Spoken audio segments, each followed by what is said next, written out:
하나님이 인간의 타락을 간섭하지 않은 이유는 인간이 책임을 완수해서 하나님과 같은 자리에 있게 하기 위해서 그런 건데, 그거는 현재 우리 사회에서도 우리가 우리의 책임을 다 우리가 해야만 하는 책임이 있다고 말씀하시면서, 우리가 스스로 밥을 먹어야 되고 운전면허증 따는 것도 우리가 스스로 해야 하고, 우리 그 누구도 도와줄 수 없는 나만의 책임이 있는데, 하나님께서 주신 성욕이나 식욕이나 그런 욕망들의 축복을 잘못 이용하면 오히려 화를 부를 수가 있는데, 우리가 우리의 속도에 맞춰서 천천히 하고, 아니면 내가 컨트롤할 수 있는 속도에 맞춰서 그 욕망들을 해야지, 안 그러면은 교통사고가 나서 죽을 수 있다고 했어요.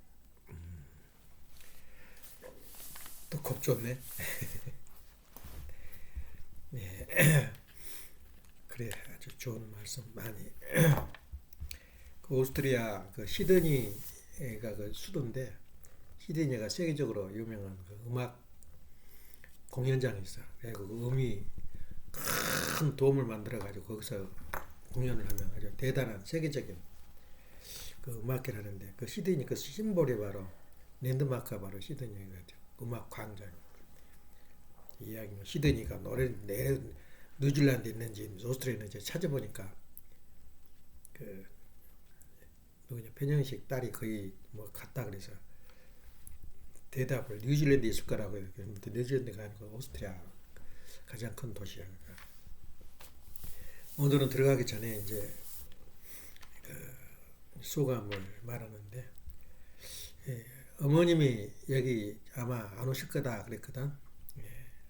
선거 어머님이 그런 생각도 하고, 또 편하시게 그냥 집에 왔다 갔다 하고 그렇게 피곤하게 하신 것보다 쉬는 게 낫겠다 이런 생각도 했는데, 또 하나는 오늘 안식일이고 마지막 이제 한국서 머무는 날인데 오셨으면 좋겠다. 두 가지야. 항상 이중 목표를 가지고 있어요. 한 가지는 안 와도 괜찮고, 또 참석하시면 더 좋고, 이제 이런 그 생각을 했는데, 내 생각을 하니까 당황하지 않지. 그렇게 하는데, 이제 그런 자리 어머님 오시면 상당히 그 본인도 여기 와서 어색하고 좀 이제 정이 안 붙어서 잠자는 것도 이상하고 그런데, 나도 역시 마찬가지로 오시면은 그 같은 말씀이라도 그분이 그 어떤 그 말씀을 깨닫고 마음에 두고 가기를 원하기 때문에 나도 상당히 긴장해요. 일주일 내내. 그런 마음으로 준비를 했는데 안 오신다 그러니까 가벼워지더라고. 내 생각에. 우리끼리 하는 것은 좀 흐트러지고 좀 저기에도 가벼워도 항상 들은 이야기니까 그런 생각을 했는데, 그것보다도 나는 그 생각이 나더라고. 아버님이 굉장히 그 아침 설교나 그 낮에 설교도 보통 아주 간단하고 큰 행사는, 방금 그 과학자대 행사도 30분이야. 19분인가 돼요. 이 말씀이. 근데 그 식구들 모아놓고는 보통 1시간, 그리고 아침 예배는 그 낮에 예배가 있기 때문에 딱 계획대로 하더라고. 그러니까 아버님 옆에서 이렇게 말씀하시면 예배를 보기 때문에 길게 하면 안 된다고 그래서 그 딱 시간 맞춰서 하는데, 그 70대에 하신 말씀이 딱 기가 막혀요. 본론, 소론, 결론 딱 해가지고 끝내고 말아요. 그때만 해도 그 아버님 그 기본 정신이 들어 계신 것 같아요. 근데 그 뒤부터는 이제 뭐 90살 그 전에 이제 85세부터는 이제 준비를 안 하셔요. 그래가지고 수술하셔. 이제 우리 말로 말하면. 근데 이제 뭐 아버지 말씀이 그렇게 말씀하셔도 다 금싸리 같은 말씀이기 때문에 들으려고 아주 그 심각해 하는 그 일본 사람들 식구들 보면, 아버님이 이제 그러면서 내가 마음속으로 빨리 끝냈으면 좋겠다 그런 마음을 가지는데, 아버님이 또 그 말을 딱 대답을 해줘요. 나한테 마음속으로 마음이 통하는 거야. 그 아버님이 내가 이렇게 아침이나 내가 설교를 길게 한 이유는 이들 중에서 나하고 마지막인 사람이 있대요. 다시는 얼굴을 보지 못하는 그 사람이 있기 때문에 그 사람을 위해서 내가 이렇게 마음의 일생 동안 기억에 남도록 하기 위해서 내가 이렇게 길게 한다. 그 말씀 듣고 그 아버님 말씀을 항상 아쉬운 마음으로 이게 마지막이구나. 자, 그런 마음을 하다 보니까 그 뭐랄까 마음이 가벼워지고 그렇게 편하더라고. 그러니까 어머님도 이거 오시면은 그냥 안 오시면 서로 편해. 그러지만 이제 어머님도 이제 미국에서 한번 다시 와질까 생각이 들어요. 그래서 마지막일 수도 있다 이런 생각을 하니까 항상 아쉬워. 그러니까 우리가 일생 동안 살면서 이것이 마지막이라고 생각하면은 그렇게 아쉬운 거야. 사람이 애정이 가고. 마찬가지로 오늘 설교도 어쩌면 이렇게 길고 이렇게 일생 동안 될 것 같지만 마지막이라고 생각을 해봐. 내일 죽어버리면 영원히 내 말 못 들어요. 그리고 이제 그런 마음을 가지게 되면은 항상 마음이 아쉬운 거야. 그래서 내가 전번에도 어머님 생신 갈 때도 내가 아주 좋게 받아들였잖아. 이거 항상 이런 거 아니다. 이 다음 해에 돌아가실지는 모르는데 기회 주어질 때 잘 모시고 오라. 그래가지고 잘하고 왔잖아. 그런 거 보면 항상 우리가 생활하면서 마지막이라고 생각하면은 모든 것이 아주 뭐랄까 마음이 편하고 안정이 돼요. 그래서 오늘 설교도 어떤 면으로는 마지막이다 하는 마음으로 이렇게 들으면은 상당히 와서 닿을 거야. 그리고 오늘 썸머리 예란이가 한 이야기 중에서 어찌 모르 또 내가 하고자 말을 또 그렇게 준비된 말하고 상통한지 모르겠어요. 이제 그래서 오늘 그 말이 무슨 말인가 하면 이따 들어보면 알겠지만은 오늘은 질문 좀 해볼게. 아버님의 자서전 제목이 뭐야? 평화를 사랑하는 세계입니다. 그래도 두뇌는 있구만. 예란이는 요거 있었어? 그것이 제목이야. 근데 그 제목이 참 어색해요. 참부모님 자손이라든가 내부모님 자손이라고 해서 이게 평화를 사랑하는 세계입니다. 그 말이야. 우리 보통 글을 많이 읽고 이렇게 다독을 한 사람은 이제 성경이나 무슨 논문 같은 건 다독을 하면 안 돼요. 처음부터 끝까지 점 하나, 글씨 하나를 다 자기가 심각하게 생각하면서 글을 읽는 게 정상적인 독서고 무슨 홍길동이나 무슨 손오공이나 이런 건 다독을 해야 돼요. 깊이 들어서 필요 없거든요. 지나간 글로 다 상상력이니까.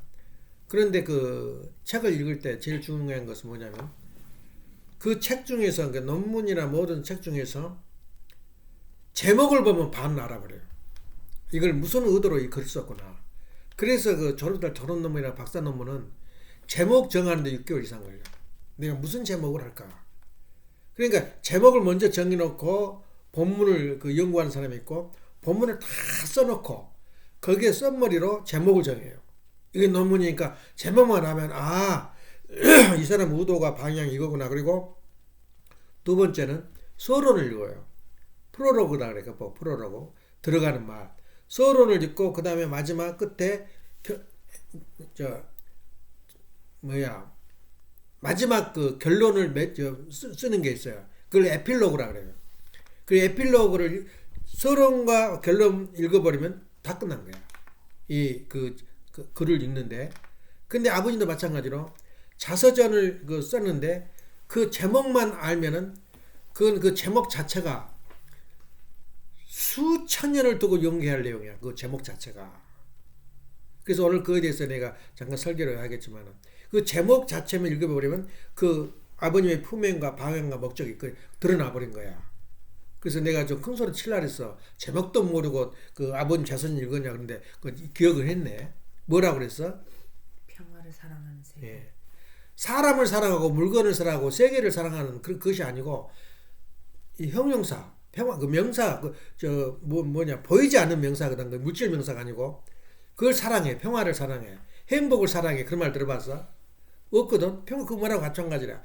평화를 사랑 얼마나 나한테 정이 안 붙어요. 그 말이. 예. 그런 말인데 왜 그러면 그렇게 제목을 썼느냐. 이제 그걸 생각할 때 상당히 내가 그러잖아. 철전을 두고도 그 제목 하나를 가지고 우리가 분석해야 된다.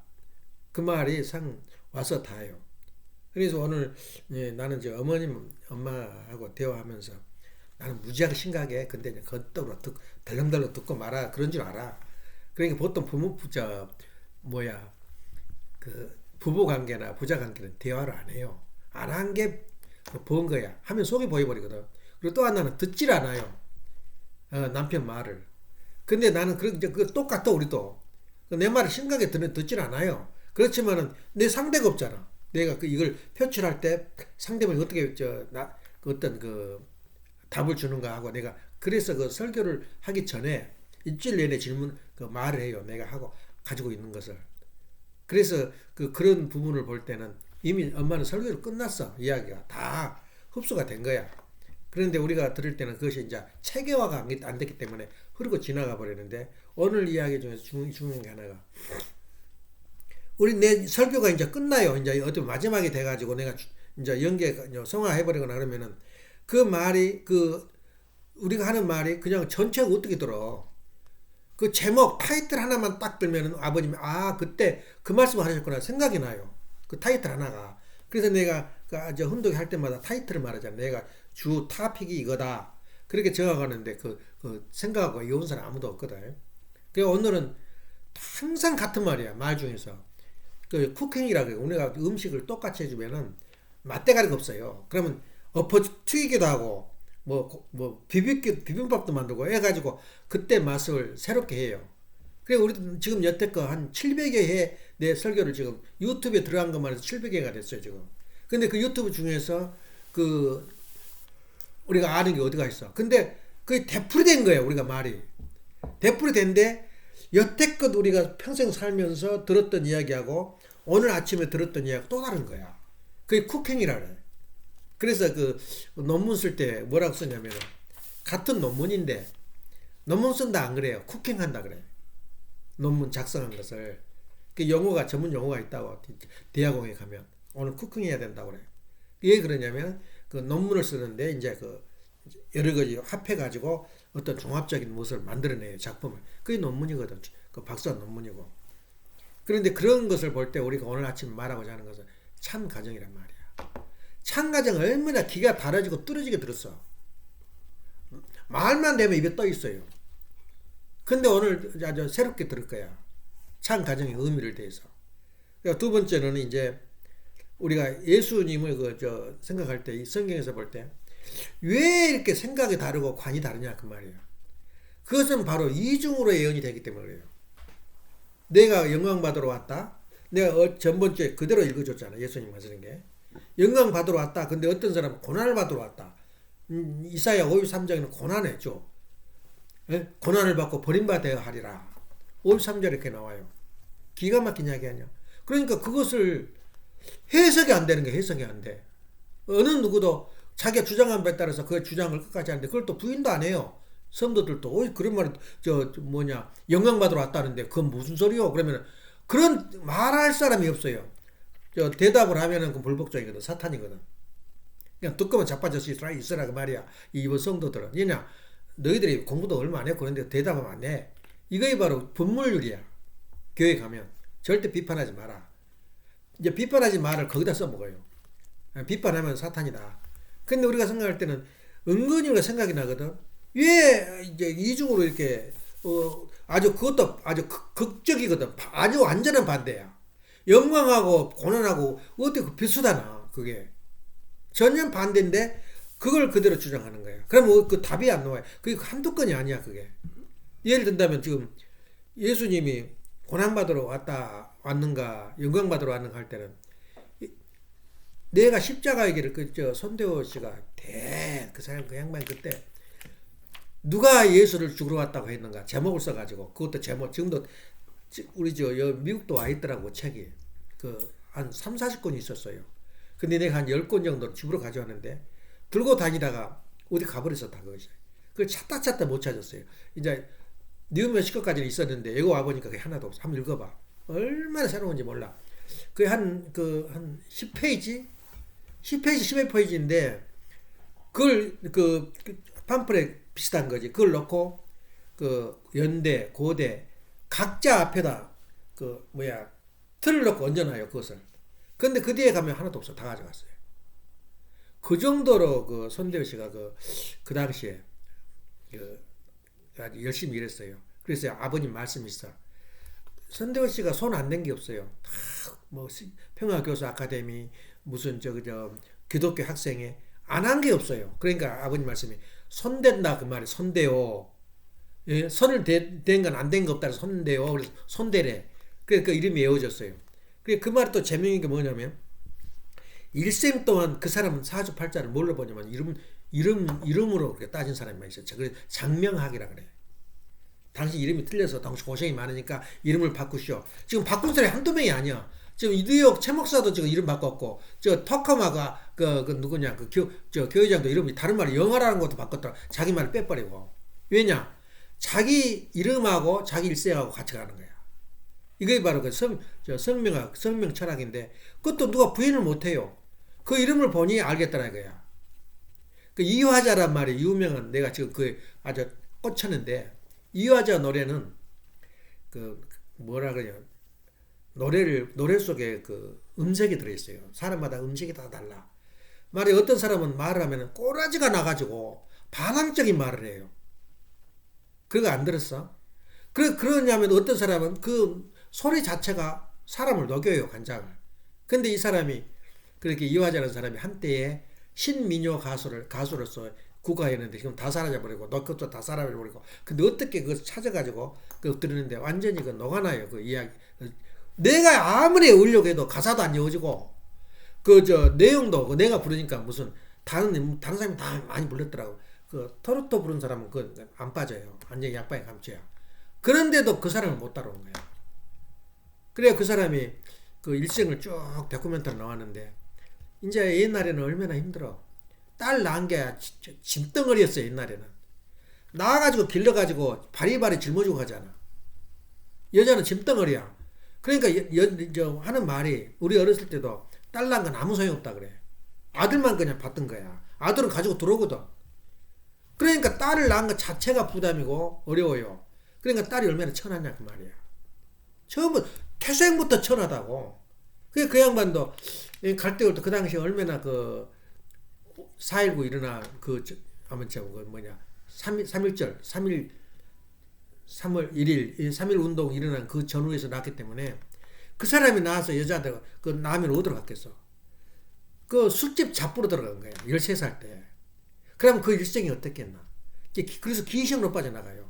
기생이라 그러면 지금은 어떻게 되어봤냐면 예술대학 출신이야. 기생 출신이. 안 한 게 없어. 들어가자마자 북치고 장구치고 고가고 이런 노래하고 이거 배우고 예술대학이지 뭐야. 그런데 그때는 기생을 그 물건 취급했다고. 그래서 기생길을 쭉 가다가 이제 일생을 쭉 나는데 불쌍하더라고. 근데 그 목소리가 좋아가지고 어디 술집에 어디 가면 그렇게 낭낭한 목소리를 한다 그래가지고 오케이사에서, 오케이가 일본 그 노케토사거든. 그 대단했지. 그 기획사인데. 그래 거기서 발탁을 해가지고 노래를 이제 그 사람들이 지어가지고 그 중에 하나가 막 수십 개의 노래가, 근데 그 중에 하나가 하루 춘몽. 그 꽃에 하루 춘몽이 뭐야? 하루 한 봄의 꿈이다 그 말이거든. 근데 그것을 했을 때 우리 목소리가 이렇게 결이 있어. 우리 목소리도 타고난 게. 이제 그런 거 마찬가지로 우리가 이름을 가지고 그 사람 일생을, 내가 논문을 가지고 제목이 보면은 내가 안다 그랬잖아. 근데 그걸 가지고 그 사람 운명이 정해진다고 좀 보고 있어요. 그게 문명학이라 하잖아. 이름을 지어가지고. 그걸 보는데 그건 믿든 말든 나는 그것이 늦어지지 않아요. 그런데도 또 무시할 수가 없어요. 예. 그 어떤 그 사주 보는 사람이 내가 5복이 있는데 5복 중에서 한 복이 빠졌대요.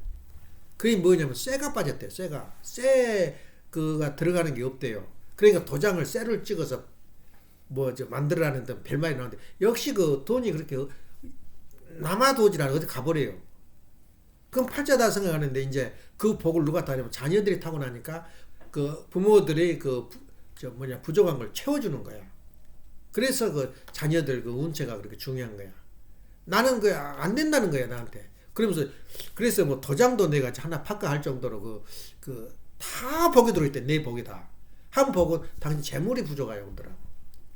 재밌는 이야기 아니야? 근데 그 사람들은 그렇게 장점과 단점을 가지고 나는데, 이제 우리가 볼 때는 그런 그 측면에서 여담으로 이렇게 하는데, 이제 우리 생활 중에서 다시 원본으로 돌아가고, 예수님이 죽으러 왔다. 예수님이 영광을 주러 왔다. 이런 내용을 지금도 해결 못한다고 전번주에 내가 그랬잖아. 니케아 공회의 4대 공회의를 하면서도 예수님에 대한 이야기를 했다. 지금도 해결 안 돼요. 그래서 그 가장 큰 문제가 예수 앞으로 재림적으로 와야 할 이유, 그리고 예수님이 구원받은 한계성이 어디까지냐 그 말이에요. 어디까지? 일단은 우리가 볼 때는 우리가 상정하는 내용은 뭐냐면, 원리에 상정하는 내용은 뭐냐면, 인간이 타락되지 않고 구원받았다 하면 기준이 있어요. 그 기준이 뭐냐면, 부모가 선한 부모면 자녀도 선해야 돼요. 근데 생각 좀 해봐. 목사 아들들이 다 구원받았다고 생각하나? 아무리 선을 해도 그 자녀들은 또 그 길을 걸어요. 그건 뭐냐 이거야. 한번 구원받았으면 자손 만대에 구원을 받아야 되는 건데, 그 목사 자녀들, 선한 사람들, 그 자녀들은 어떻게 되냐? 또 나는 죄인으로서이다 하고 고백을 하면서 평생 길 가야 돼. 그건 아니다 이거야. 우리 원리적으로 볼 때는. 한번 구원을 받았으면 영원 무궁 절대적이다 말이에요. 근데 그런 사람이 없지 않냐 그 말이에요. 현대. 그리고 얼마나 몸부림쳐 그 신앙 자체가 항상 고통과 고난과 그런 속에서 살아요. 그래야 되냐 그 말이야. 그래서 다시 말하면, 더 심하게 말하면 무릎 꿇고 날마다 이렇게 기도를 해야 되겠냐 하늘 앞에. 그래서 그 세계는, 구원받은 세계는 이 기도가 필요 없다는 거야. 다시 말하면 종교가 필요 없다는 거야. 그런 세대가 왔냐 이거야. 그럼 예수님 대속으로 그러면은 다 구원 받았다는데, 이제 우리 통일 원리로 볼 때는 이거 아니다 이거야 그것이. 그러면 십자가 구원이 그러면 아무 필요도 없고 그 무위로 돌아갔는가? 또 그 질문이 나와요. 그렇지 않아요. 얼마나 그 성경, 우리 예수님 때문에 마음을 고치고 구원받고 판기로 간 사람이 얼마나 많아. 그러니까 그걸로 봐서는 또 이거 없어지. 그것은 예수님 그 십자가 헛된 게 아니라 그 말이야. 그걸 어떻게 우리가 그 한계성을 이해할 거냐야. 그 한계성을 이해하려면은 예수님의 십자가 노정에 대해서 이해하지 못하면 이해를 못해요. 예. 그래서 그 원리가 그대로 나와. 예수님의 구원의 한계성은 어디를 봐야 되냐면, 예수님 십자가 노정을 알아야 예수님이 어디까지 구원받았다는 걸 알아야 돼요.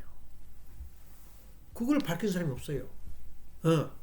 그러니까 우리 원리가 얼마나 이래하다는 걸 알게 돼. 그래서 그 말씀은 그대로 해요. 예수님, 왜 그러면 예수님이 십자가에 돌아가셨다고 그렇게 하느냐. 그게 바로 손대호 강사가 쓴 팜플렛이다고. 누가 십자가에 죽으러 왔다고 했느냐. 그 제목이야. 그럼 끝이잖아 그 말이. 기가 그 내용이 딴 데 있는가 몰라 그 내용이. 지금 없어요. 그 팜플렛에 그 당시 운동할 때 기독교 다 부르는데. 근데 시험을 지나니까 기억한 사람 아무도, 우리 식구도 기억을 못해요. 그 굉장한 메시지를. 그건 손대호 씨가 한 말이야 그것이. 만들었다고. 근데 그 원리관은 그대로 쓴 거야. 거기서 어떻게 말이 나오냐면, 누가 예수를 십자가에 돌아가셨다 그랬느냐. 근데 보자. 이제 성경을 들먹거려요. 예수님 본인으로 보자고요. 본인이 내가 십자가의 길을 죽으러 왔다 그렇게 말했느냐 그 말이야. 또 그 제자들이 예수님 돌아가셨으면 구원받았다는 사람 한 명도 없어요. 한 명도. 그래서 섭리로 봐도 하나님의 그 4천년 동안 메시한 사람을 보내기 위해서 4천년을 고생하면서 어디다 보내면 못나도 지질이 못난 나라, 한국 같은 나라가 이스라엘이야. 항상 두드려 맞고 항상 전쟁이야. 그 못나는 그 당시에는 속국으로 있었어요. 로마 속국으로. 근데 굉장히 건 11조를 지키려고 그러고 일요일을 지키려고 깨갱거려. 그러니까 저놈들 건들면은 저거 내가 말해도 듣지 않으니까 놔둬버린 거야. 그래 일요일은 기독교인들은 유대민족은 일요일을 쉬어요. 그럼 로마, 그리고 너희들이 너희들이 어느 정도 정권을 줬어요. 유대민족한테 정권을 주면서 너희 자치 정치를 해봐라. 그리고 재판은 내가 한다. 그 로마군이 한 거야. 근데 사람 죽이거나 그렇게 한 것은 못한다. 그렇게 해서 유대민족이 유지되고 있는데, 속국인이 얼마나 되겠어? 얼마나 힘들어. 한국이 일본이 좋다 하지만은 일본 속국에 한국 있을 때 얼마나 힘들었겠어. 아까 말한 이와 하나꼬 이와자라 그래. 그죠? 꼬가 자자거든. 꼬자 들어간 것이 바로 일본 말이야. 그때는 창씨 개명을 해버린 거야. 영자, 그 군자, 금자 전부 다 그 일본 창씨 개명한 거야. 그래 하얗고 나왔고 뭐 미찍고 다 일본 말이야 그게. 그 정도로 일본화 될 때 국민의 비창하면 어때? 돈 있으면 다 가져갈 거 아니야. 속국이니까. 그래서 목포항이 그 당시에 목포항이 그 쌀이 군산에 있는 한국에서 제일 커요. 군산 김해평화가 날마다 쌀을 사러 나간 거요. 그러니까 그 국민들은 어떻게 살겠어? 그러니까 여자 딸 낳은 게 귀찮아요. 그러니까 줘버린 거야 식모로. 그 술집 잡보로 그냥 보내가지고 노래 잘한다라고 팔탁이 돼서 한때의 그 음악의 그 뭐랄까 민요의 그 했던 그 가왕이 된 그것을 이야기했는데, 그래 다시 돌아가서 예수님의 본인으로 봐서 내가 죽으러 왔다 말 한마디도 안 했어요. 죽을 것이다 말은 했어요. 그러면 예수님 말이 어떻게 믿어야 될까? 예수님을 제자들한테 내가 십자가의 길을 간다 그 말이에요. 봐라 예수님을 스스로 돌아가신다 그랬지 않나? 근데 제자들 말 들어도 제자가 예수님 죽으러 와서 우리가 구원받다 말 한 사람이 없어. 그 내용을 내가 오늘 읽어볼게. 오늘 그 가장 결정적인 내용인데, 스데반이라는 거에 최초로 선교자야. 이제 그 최초로 선교자는 성경상에는 누가 세계 최초의 선교자라 그러냐면은 사가랴가 돌에 맞아 뚜드려 맞아 죽었어요. 예수님 아버지, 우리가 말한 예수님을 난 마리아하고 해가지고 메시아 나는 예수님인데 그분이 성 사이에서 그러니까 벽 사이에서 죽었다 그 말이 잠깐 나와요. 그게 최초로 선교자라 근데 우리 그 기독교사에서는 최초 선교자를 스데반으로 보게 돼요. 예. 스데반이 무슨 말했냐면은 여기서 문제가 다 풀려요. 스데반더라고 사도 바울더라고 한 서너 구절을 말하자면 사도행전 7장 51절에 53절까지 51절 53절에 이걸 같이 좀 안다면 신앙을 안다면 전도를 하려면 이런 것을 어느 정도 알아야지 그 성경 구절만 하나만 알아도 귀한 거야. 뭐라고 말하냐면은 그 당시만 해도 사내들인 말하자면 국회 지금 국회하고 똑같아. 사내들이 70명이야 사내들이. 근데 그 국회에서 다 결정을 한 거야. 예수님을 잡아 죽이자는 거 결정을 국회에서 한 거야. 사내들이 해서. 그때 그 예수님을 잡아들이고 이제 나우마병한테 의뢰를 한 거야. 잡아달라고. 똑같게 탄감복귀 지금도 재림자나 초림이랑 똑같아요. 지금 70명이 발의를 했어요. 지금 현재 국회에서 70명이 기독교 폐쇄 법안을 지금 발의를 해놨다. 어찌 그렇게 똑같은지 몰라. 그때 사례들의 회의에서 예수님을 죽이자 한 거다고. 지금 우리나라 국회에서 지금 70명 국회의원이 근데 그 국회의원 속에 한번 들어가면 70명이다 그러지만 그 싫어하는 사람도 있을 거 아니야. 안 할 수가 없어요. 왜냐면 조폭 속에 들어가면 조폭 빠지려면 죽어요. 그 조폭한테. 그러니까 70명이 그냥 연설을 해가지고 발의를 해놓은 거야. 누구냐? 통일교 없애자는 거야. 기독교 없애고. 지금 아주 카운트다운이 되고 있어요. 한국이 죽느냐 사느냐. 그렇게 통과되면 세계에서 한국을 어떻게 보겠어? 누가 한국에 투자하겠어 돈을? 누가 한국에 더 기대를 걸겠어? 그러면 옛날 이스라엘하고 똑같아요. 유대민족하고. 그렇게 위기에 처해 있어요 우리가. 기도가 안 나올 수가 없어요. 그 70명 사내들인데 70명 국회의원이 딱 돼 있다고 내가 깜짝 놀랐어요. 그래서 우리는 항상 상징적으로 우리가 그 미래를 알게 돼. 그래서 그 스데반이 그 사내들인 그 안에서 그러니까 그 성곽 안에서 뭐라고 하냐면은 마음 그대로 내가 그 이야기할게요. 목이 곱고 목이 뻣뻣하다게 뭐 잘났다 그런 거야. 목이 곱고 이것을 바로 내가 지금 그 신학 대학원 다니면서 마태복음이 이 정도 한 10페이지 성경이 나오는데 세 권이야, 세 권. 어떤 건 네 권이야. 그 마태복음 하나 가지고. 그렇게 분석을 한 거야. 그 책 우리 집 다 있어 공부했던 거 내용이. 근데 지금은 나이도 들고 때가 내 못 읽지. 발아래도 못 읽지. 제목 정도. 내가 저렇게 공부했지. 출치면서 다 내붙었었다고. 마찬가지로 우리가 여기 보면 목이 걷고 목이 빳빳해서 목이 걷으면 이쁘지. 근데 이 성경은 달라요. 잘난 척하고 교만한다 그 말이야. 목이 걷단 말은 숙일 줄 몰라요. 겸손하지 못해. 그리고 목이 걷고 마음과 귀에 내 생각의 생각도 안 들으려 그래 사람들이. 마음 같기에 할 일을 받지 못한 사람들아. 이게 나온 거야. 이대 민족을 향해서 그렇게 말한 거야. 너희도 너희 조상과 같이 항상 성령을 거스린도다. 성령을 거스린도다. 그 다음에 52장이 뭐냐면 너희 조상들이 선지자 중에 누구를 박해하지 않았느냐. 다 죽이고 돌로 쳤어요. 선지자들을. 선지자 중에 누구를 박해하지 않았느냐. 의인이 오시리라 예고한 자들을 그들이 죽였고 너희 조상들이 죽였고 이제 너희는 오신 그 의인을 잡아준 자요 살인한 자가 되었나니 너희는 그 천사와 살인자라 그런 거야. 너희는 천사가 전한 율법을 받고도 지키지 아니하였도다 하니라. 스데반이 한 말이야. 독수들 같은 말. 그러니까 그 유대민족들이 막 칼로 오리는 거야. 그러니까 저놈들을 끌어내라 그래가지고 성 밖으로 끌어내가지고 돌로 집어 쳐요. 쳐가지고 죽으니까 그러니까 그때 그 밑에 장면은 천사가 와가지고 데려가는 장면이 나와. 스데반을 데려가는 장면이 나오는데 죽으니까 옷을 벗겨가지고 누구한테 던지냐면은 사울이한테 던져요. 젊은 청년 그 증거로 이놈들이 반항했다는 증거로 사울이한테 옷을 던지니라 이게 나와요 속에서. 이야 사울이가 누구냐면 사도 바울이야. 회개한 다음에 사울을 바울로 고쳐버린 거야. 그때 그 옷을 던졌어요 사울이한테. 그래서 사울이가 이런 저기도 없이 아무 대가도 없이 하나님이 택했다. 그게 아니에요. 가장 사랑하는 그 제자 첫 제자를 그 스데반을 갖다가 사탄한테 데려가니까 하나님도 그 조건으로 가장 똑똑한 사탄 속의 사람을 빼온 거야. 그게 바로 사도 바울이야. 이 원리적으로 탕감 조건이라는 말이 거기서 나와. 탕감 조건을 이해하면 뭐냐면 조건 없이 사탄한테 빼올 수가 없어요. 예. 조건 없이 우리가 통일교인이 될 수가 없어요. 조건 없이 우리가 축복을 받을 수가 없어요. 그래서 우리는 통일교는 조건의 법칙이라는 거야. 예. 너가 만일에 진짜 완전히 완성된 인간이 되기 위해서는 아담과 이한테 뭘 줬어요? 조건을 줬어요. 따먹지 말라는 조건을. 그래서 우리는 조건으로 시작해서 조건으로 끝나요.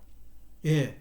그게 중요해요. 그래서 우리는 말할 때 상징적이다, 형상적이다, 실체적이다 그 말이 나오는데 그걸 나한테 말해봐. 그걸 하게 되면 내가 관이 형성이 돼요. 이것은 아주 미미하지만 이건 상징적이야. 아주 미미한 이야기지만 예를 든다면은 위에서 살아라. 뭘 위해서 살 거냐?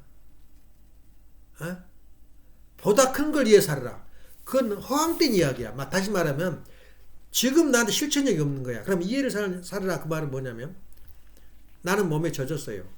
그 생각이. 똑같은 감자인데 감자가 맛있단 말이야. 그러면 감자 2개가 있으면 큰 것은 엄마를 주고 작은 걸 내가 먹어요. 또 같은 젓가락인데 젓가락이 예쁘고 다루기 좋은 것은 엄마를 주고 안 좋은 것은 내가 가져요. 더 나가서 자녀들을 위해서도 마찬가지야. 나는 뒤로 물렀어요. 모든 것은. 이거에 의해서 사는 거야.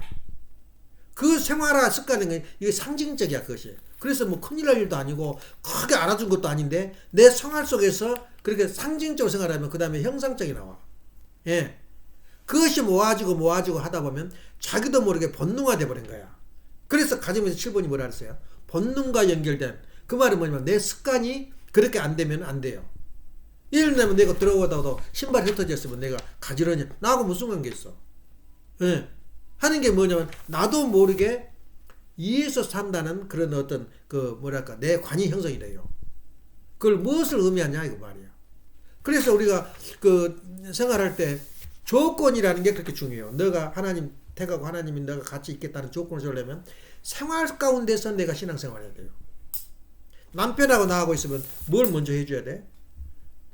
내 나쁜 것은 나가 가지고 더 좋은 건 남편을 주는 거야. 나한테 이해를 가지고 나 손해본다, 나 좀 이익 좀 보고 하겠다. 그런 마음을 가지면은 그것은 이해서 사는 게 아니야. 그래서 이런 상징적인 것이 중요한 거야. 그래서 스데반이 죽어감으로 말미암아 사탄으로부터 그 조건으로 사울을 하나님이 데려갈 수 있는 그것도 거기서도 자기 책임 분담이 돼. 나 그거 실수하고 그러면 못 데려가 하나님이. 근데 고백을 해가지고 고백도 아주 빼지도 밖에 못했지. 범사가 돼버려요. 한 3일 동안. 완전히 자기는 그 예수쟁이들 그 죽이러 갔는데 범사가 돼가지고 이거 뭐냐 그러니까는 그 이제 그것은 옆에 하나님 내려와가지고 하나님한테 그 이야기를 해라. 그래가지고 회개를 하고 그때 3일 만에 눈을 뜨잖아. 그때부터 사람이 달라져 버린 거야. 예. 다시 공부를 해요. 세례요, 사도 바울이. 어디서 뭐냐. 성경상에는, 사도 바울이 3년 동안 사막에 있었다 그래요. 3년 동안 사막에서 공부했다 그래. 그리고 왔다, 그때부터 완전히 사람이 변해버린 거야.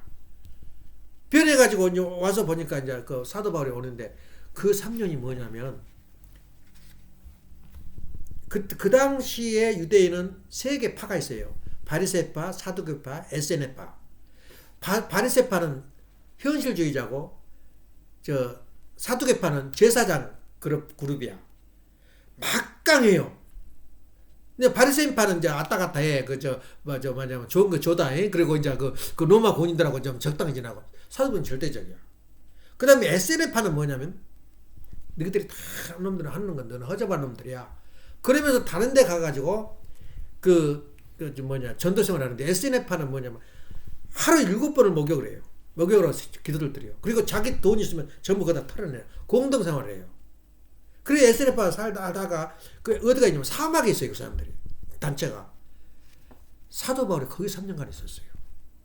그래서 그 성경 자체가 모든 성경과 예법과 분위기가 에세네파 분위기야. 그래서 사도 바울이 하는 말이나 편지가 어디서 나오냐면 에세네파에서 같이 생활하면서 교육받던 내용이야. 요새 그 기독교도 알아요, 그것을. 예. 그러니까 에세네파는 사라져버렸지만 그 정신과 흐름은 에세네파라 이론이야. 그 성경이. 예수 믿음이. 근데 에세네파는 로마군이 와가지고 전부 다 진멸해버리고 성경 뒤집어버리고 성전을 뒤집어 할 때 자기들은 이제 우리도 끝났다. 그리고 다 자살해버려요. 그럴 때에, 2000년이 되는 게 1948년 때 어느 목동이 가다가 이제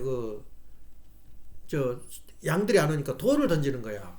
빨리 오라고. 이제 거기 들어가지 말라고. 근데 이상하게 쨍그랑 소리가 나요. 예. 그래서 이상하다고 가보니까 동이가 있는 거예요, 동이가. 동이 있어서 동이를 보니까 소리가 이렇게 두루마리로 말아져 있는 거야. 그게 사회 문서야. 그때 예수님 때 놓고 간 그 문서인데, 이제 천주교에서도 깜짝 놀란 거야. 이것이 이거랑 우리하고 이거랑 틀린가 맞은가 다 같아요.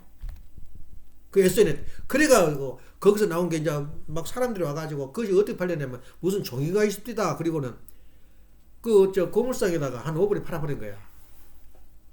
근데 지금 값이 얼마냐면 천문학적인 돈이야. 사회 거기서 발견한 문서가, 굴에서 발견한 문서가. 그래가지고 우리 팔으라 그래요. 미국서도 팔으라고 영수. 박물관을 만들어가지고 만지도 못하고 쳐다보기만 해요. 지금 그런 가치가 돼버린 거야. 1948년대에 그 목동에 의해서 발견된 거야. 그것이. 그게 사회 문서야. 그래서 여러 군데서 헤매다 보니까 그런 문서가 많이 나와가지고 대지를 보니까 90%가 같은 거야. 성경에 나온 거라고. 그래서 많이 반대로 나와갖고 예수님이 장가 갔다는 참 그런 거 있었으면 얼마나 힘들었겠어. 근데 그것이 발견돼가지고 유명한데, 그것이 바로 에세네파가 이제는 끝났다 그러고 두루마리 말아서 동이에 넣어놓고 나 거기 갔었어요. 그 사람들이 살았던 그 방, 거기는 지붕이었거든. 항상 사회 옆에 에세네파가 살았던 그 동네로 가봤어요. 지금은 그냥 우습게 지났는데 지금 알고 보니까 그렇게 의미가 있는 곳이더라고. 참 바람이 있었어요. 근데 거기서 보면은 우리가 이제 여기서 다시 이제 돌아간다면 제자들 스데반이 어떻게 했어? 그래 돌이 맞아 죽은 거야. 반말하다. 그 다음에 누가 왔냐면 고린도전서 2장 8절. 참 읽어봐 눈물이 나요. 그 제자들이 한 말이야. 누가 예수님이 십자가에 돌아가신다 그랬어요. 죽으러 왔다 그랬어요. 제자 한 말이 이 사도 바울의 고백이야. 이 지혜는 이 간원이 하나도 이 지혜를 몰랐단 말이야. 이 시대의 지혜를 몰랐느니 만일에 알았다면 영광을 주를 십자가에 못 박지 아니하냐으리라. 누가 예수님 보고 죽으러 왔다 그랬어요. 누가? 그 제자들 가장 가까이 본 사람들이 제자들 아니야. 제자들이 예수님이 돌아가신 것을 원통했는데 지금 뭐 설교에 날마다 죽으러 왔다 그래버리니 그걸 어떻게 된 거야? 그 우리가 그걸 믿겠어 그게? 하나님 볼 때 기가 막히니까 하나님 보내 서울에 딱 가면 밤에 가면은 그건 표준화 시켰더라고. 너무 크면 안 좋으니까 딱 사이즈가 있어요. 서울시에 내려다 보면은 전체가 공동묘지야. 십자가 그것도 칼라로 그냥 요새는 그 빌딩이 커져버려서 있는지 모르겠어. 옛날엔 다 전체가 그냥 어디 교회도 이렇게 많은지 몰라. 그게 아버님 하신 말씀이 있어. 저걸 보면 가슴이 아프다는 거야. 내 아들이 죽은 사형틀인데 그 사형틀을 매달고 있는 게 얼마나 기가 막혀요. 그래서 그걸 보고는 우리가 생각할 때는 그러면 죽으러 왔냐 그 말이야. 또 세 번째는 뭐냐? 섭리적으로. 죽은 그 못난 나라, 노예 나라, 속국된 나라한테 예수님을 왜 보내? 너만한테 보내면 더 빨리 죽어버리지. 예? 너마 앞에서 황제 앞에서 큰 소리 치다 나고 너 목 잘라 그래 죽을 텐데 왜 그 불쌍한 유대민족한테 줬냐고 말이야. 그 말은 무슨 말이냐면 왜 우리 불쌍한 민족한테 죄를 지고 왔냐 그 말이에요. 아버님은 그러더라고. 최초로 내가 후회했다. 한국에 태어난 것을. 세상에 이제 스타트야. 복귀섭리 스타트야. 최고의 노마에 와서 애치는 그 행사가 뭐냐면 메딘스케 가든이야. 그건 있을 수가 없어요. 동양인으로서. 봤어? 메딘스케가 집회했단 말 들었어? 누구야? 조영기 목사가 집회했단 말 들었어? 어림서푼도 없어요. 조영기 목사가 여기 와서 한국 사람이 몇 명인데? 아버님이 나서가지고 이렇게 메딘스케 가든을 여는데 기독교 목사가 뱀을 가지고 들어온 거야. 한번 상상 좀 해봐. 뱀을 풀어버렸어요. 보따리 딱 들고 가가지고. 그게 누구냐? 목사야. 그래가지고 경찰 들어가지고 넥타이 끌고 나간 그 장면이. 그래 아버님이 무슨 그 당시에 분위기가 막 난리가 나버린 거야. 난리가 나볼 거냐. 뱀이 지금 내가 앉은 자리에 뱀이 돌아다니는데. 그럴 때 아버님이 부른 노래가 보리밭이야. 그러니까 우리 들은 그 민요 유행가가 아버지가 부른 노래는 선거가 돼요. 보리밥을 불렀다는 거예요. 그리고 분위기가 이제 무르기니까 말씀하셨죠. 그게 바로 메시아 강연가 그 재림 목적이야. 그 강연이 예수님이 십자가로 안 왔다는 거야. 그래 거기서부터 미국 섭리가 시작되는 거야. 이제 대대적으로. 그러면서 12개 그 이제 도시를 돌면서 이제 강연을 하는데 그런데 우리가 그 생각을 하면은 한국에 대해서 내가 한국에 태어난 거 후회한다. 외국 사람 자기 나라 동포가 와서 그런 집회를 하면은 배움 가지고 들어간 사람 있어? 어느 나라가 누가? 미국 사람 앞에서 깨어라 말이야. 한국의 위상을 높이는데 배움 들고 간 사람이 누구였어? 그렇게 사탄들이 장난이 벌어져. 그래서 내가 한국에 태어난 걸 후회했다고 그러더라고. 저런 족속 이때서 메시아가 나왔다는. 그렇게 돼 있어요. 그러면 복귀섭리에서 4천년간 준비한 하나님의 섭리로 봐도 예수님은 죽으러 온 게 아니란 말이야. 그럼 누가 예수를 죽으러 왔다는 거야? 문제가 안 풀려요. 이사야 그 유명한 23번째 책에 23권에 나오죠. 이사야 예언이. 이 사람이 이중으로 예언을 한 거야. 영광을 주러 왔다라고 어쩔 때는 고난을 주러 왔다라고. 그걸 뭘로 해석할 거냐? 우리는 너무 간단해요. 예수님은 왜 그러면 이중으로 해석을 말했냐? 모든 서적이 이중으로 되어 있느냐? 이것은 창조의 법칙에서 에오라고 7가지 법칙에서 책임 분담의 법칙이 있어요. 그 말 한마디면 다 해결돼 버려요. 문제가. 예수님이 십자가로 죽으러 가느냐, 영광을 주러 가느냐는 것은 책임 분담의 법칙이 그게 바로 답이 나와버려요. 이스라엘 민족이 받아들이면 영광을 주러 오고, 이스라엘 민족이 믿었다면 예수님을 영광을 주러 오고, 예수님을 불신했다면 뭘로 와? 고난을 주러 온 거야. 뭐 때문에? 책임이 달려요. 5% 책임이 바로 유대민족이 있더라 그 말이에요. 그래서 예수님이 이스라엘 민족이 예수님 믿었다면 죽였겠어 안 죽였겠어? 아마 누가 노마고니 죽으려면 나 죽여라고 달라졌을걸? 내가 지금 그 생각도 해요. 이재명이나 그런 놈들을 맨날 죽여버리고 싶어요. 내 마음속에 가서. 옛날에 독립으로 이범길이나 안중근 의사는 죽여버렸잖아요. 주모자를. 나 그런 마음이야. 근데 그때 왜 그렇게 저기를 못했냐 그 말이에요. 내 하나 죽어서 그게 된다면 얼마나 좋겠어. 그게 책임 분담이거든. 만약에 예수님이 십자가의 길을 안 갈 수 있는 길을 또 수없이 또 망을 쳐놓은 거야 하나님이. 뭐냐? 겟세마네 기도가 있어요. 변호산상이라 알아? 변호산상에 가가지고 기도를 드려요 예수님이. 갑자기 변호산상이 큰 거 아니야. 왜 변호산상이냐 그러냐면은 산 이름이 변호산상이 아니에요. 그 예수님은 먼 거리 좀 가까운 그 언덕에 올라가지고 기도를 하는데 엘리야하고 모세를 만나요. 예수님이 뭐하러 갔겠냐 그 말이야. 근데 그때 예수님하고 대화한 걸 봤어요. 세 제자를 데리고 갔거든. 가니까 예수님이 말하는데 그놈들 귀에도 하나도 안 들려 그 말이. 예, 심각하게 얘기를 하고 있는데 안 들리는 거야. 그래 보니까 예수님이 변해버렸네. 하얗게 그냥 그 모습으로 나타난 거야. 그러니까 또 베드로가 또 그 방정 맞을 사람이 우악한 데가 있어요. 그러니까 우리 여기다가 집을 세 채 지어가지고 하나는 모세, 하나는 엘리야를 위해서, 하나는 주님을 위해서 지읍시다. 그 햇소리라고 자빠졌어요. 그때 정말 심각한 하나님하고 그 모세하고 엘리야하고 대화를 한 거야. 그게 바로 변화산상이야. 예. 변호사님 대화하고 나는데 아무도 듣지 못했어요. 무슨 말인지 몰라서 만났다 거기만 성경이 나와요. 어디에도 없어요. 예수님이 무엇 때문에 대화를 했는가 무슨 대화를 했는가 안 들리니까. 귀와 뭐라고 마음에 할례하지 받지 못한 사람들아 할례받지 못한 사람 그런 거야.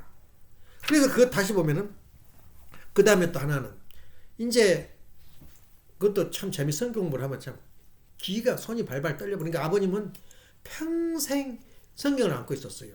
화장실에 가도 성경이 있었고 아마 그 보배로 남아 있을 거야 지금 천정부에. 그 성경을 본 거예요. 성경 보면 하나님이 대화가 하나님하고 돼야 돼요. 대화가 돼. 하나님이 하신 말씀에 한이 맺혀져 있는 거예요 성경 속에. 그래서 그 다음에 이제 마지막 만찬을 해요. 아까 그러잖아.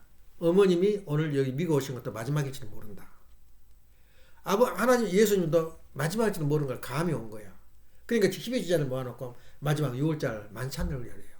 만찬을 열고 어디로 가냐. 바로 그 위에 언덕 가서 겟세마네라는 동산에 있어요.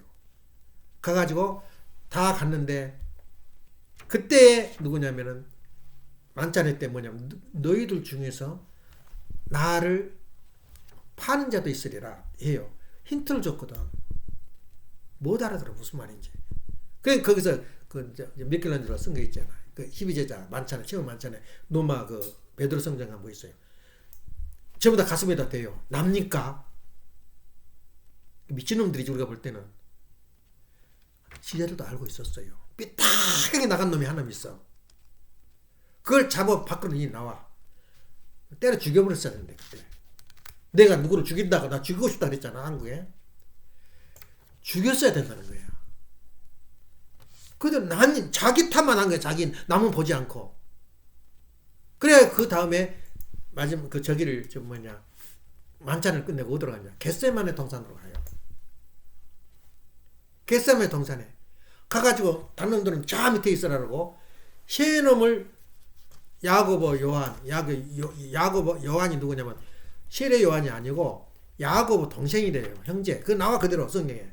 그 다음에 베드로를 데리고 너 여기 잠깐 앉아있어라. 그래서 한 걸음 두 걸음인가 세 걸음 더 나가요. 앞으로 나가서 기도를 해요. 무슨 기도를 하냐.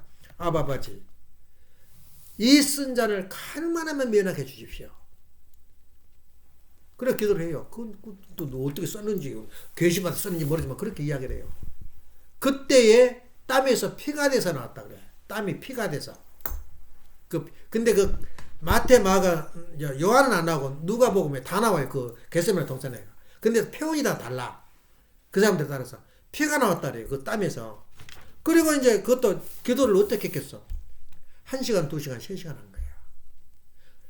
안 졸리겠어? 하루 종일 우리 선생님 따라다니면서 우리 아버님 다른 사람은 그 속이 보이고 그 심정을 알 거야. 얼마나 피곤한지 몰라.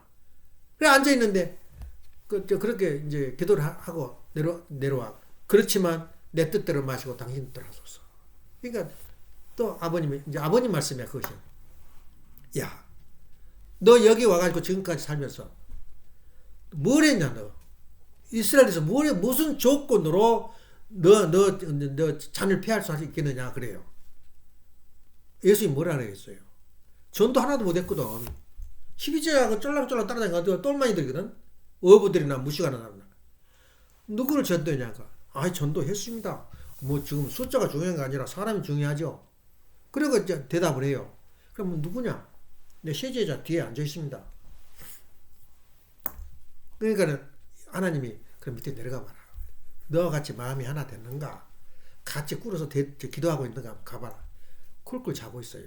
졸고 있어. 그러니까 뭐라 하냐? 예수님이 성경 그대로 나 죽게 되었으니 이 한마디 가지고 통곡이 벌어져 버려요. 깨어서 좀 기도 좀 깨어서 있으라 말이야. 깨어서 기도 좀 나를 협조해 주라. 그러면서 놓고 다시 올라가요. 또 1시간 반 이상 기도를 하는 거야. 하나님. 제목이 그러지만 얼마나 많은 말이 나왔겠어. 이 잔을 명쾌히 할 수 있었어. 그렇지만 아버님 뜻대로 하소서. 예수님 대답이 없어요. 하나님이. 또 내려가 봐라. 3번이나 기도를 해요. 예수님. 어떻게 3번이나 기도하냐. 그게 겟세마네 유명한 기도야. 아까 변호사상은 예수님 모습이 변했다 그 뜻이고 겟세마네 기도를 해요. 내려가 보니까 또 자고 있어요. 그럴 때 예수님이 뭐라 그래요? 예수님한테 제자들한테 다 끝났다. 끝났단 말은 뭐예요? 이미 결정됐다 그 말이야. 그러니 더 푹 자버리라 그래요. 푹 쉬어라. 이게 겟세마네 기도야 말이야. 그럼 예수님 본인이 내가 십자가에 죽으러 왔단 말이 거기서 나오게 통한가? 이런 사연이 있었어요. 그럼 예수님이 그냥 살아가지고 그러니까 예수님 어차피 이게 노마곤이한테나 이 사리들에 의해서 70명이 결정했어요. 죽이자고. 그러니 예수님이 살아남게 해서 그 자리에서 피하려면 하나님이 힘만 오게 되면 어떤 방법도 피할 수 있어요. 조건만 주면 예수님이 깨어서 기도했다거나 가룟유다를 가다 잡아 죽여버렸다거나 조건이 있어야지 하나님이 섭리를 하지. 못한 거야. 그 길로 그러면 하나님이 뭐라고 말씀하시냐면 너가 그러냐 너 이제 맞아 죽은 것 같은 맞아 죽은데 스스로 맞아 죽은 놈하고 어때? 원망 하다 죽은 놈하고 스스로 내가 자진해서 죽은 놈하고 그 맞아 죽은 놈하고 같아 틀려. 귀한 갈 십자가 길 너 스스로 너를 내놓아라. 그러니까 예수님이 그러겠습니다. 그 대신 너한테 십자가를 내놓으면은 너 자진해서 너가 그 길을 가게 되면 그 조건이 있어요. 무슨 조건이냐? 너를 다시 기회를 주마 그래요. 부활의 기회를 준 거야. 40일 동안 부활의 기회를 준다. 그 40일 동안 하면 제자를 다시 전도해봐라 그래요. 십자가에 무조건 죽어버리면 그냥 천당 간 줄 알았어요. 구원받은 자 사람인데 죽음으로 인해서. 그게 아니에요. 하나님은 그걸 안 줬어요. 너가 가서 다시 기회를 줄 테니까 그 기회를 가지고 그 40일 동안 너가 다시 한번 활동을 해봐라. 지상에 내려와가지고. 그래서 예수님이 예 그러겠습니다. 그래 결정하고 내려와서 십자가 길을 가서 내가 십자가 길을 고난의 길을 갈 것이다. 그러고 이제 자기들한테 말해. 그러니까 베드로가 도망갑시다 그러잖아. 그러니까 사탄은 내 뒤로 물러가라. 그럼 누구 책임이야? 책임 분담이란 말이 거기서 나온 거야. 책임 분담 법칙. 그래야 예수님이 십자가 길을 간 다음에 이제 로마 그 빌라도한테 이제 잡혀 들어간 거야. 이제 인계를 해줬지. 저기한테 이제 그 로마 병정한테 자기는 사람을 못 죽이니까 법적으로 빌라도가 넌 누구냐? 내가 세상 사람들이 너한테 너가 뭐 왕이라 그랬다며 그래. 그래 왕이다 그랬다 그것도 예수님이 얼마나 지혜롭게 말씀 잘하지만 그럼 너 왕이면 그 자기가 왕인데 왕이다니까 얼마나 기분 나빠버려. 그래서 너가 어떻게 해서 왕이냐 하니까 너가 말하는 왕이 아니고 나는 이 다른 세계의 왕이다 그래버려요. 그러니까 빌라도가 알았다. 손을 씻어버린 거야. 나 너 재판할 수 없단 말이야. 그러면서 내놔버려요. 그래갖고 자기들끼리 또 분봉왕이라 해가지고 세 군데 땅을 나누어서 다스리는데 아주 사이가 안 좋아요. 그 분봉왕끼리도. 근데 이제 그 친하게 잘 보이려고 내가 이 사람을 자기는 이제 피하려고 하는 거야. 은근히 속으로. 이 사람은 손대면 안 되겠다 생각이 들어가지고. 또 자기 부인이 예언을 했어요. 당신 그 사람 손대 재판하지 마시오. 무서운 사람이에요. 그래가 그 말을 들어가지고 자기 그 옆에 분봉한테 보내니까 자기도 싫다 그래. 그러니까 다시 돌아온 거야. 예수님을 심판한데. 그래서 이제 이스라엘 사람한테 이제 보여가지고 그 살인자 그날 원래 그 분봉하기 그 생일날 가장 악독한 죄인을 살려주는 그런 기회가 있었어요.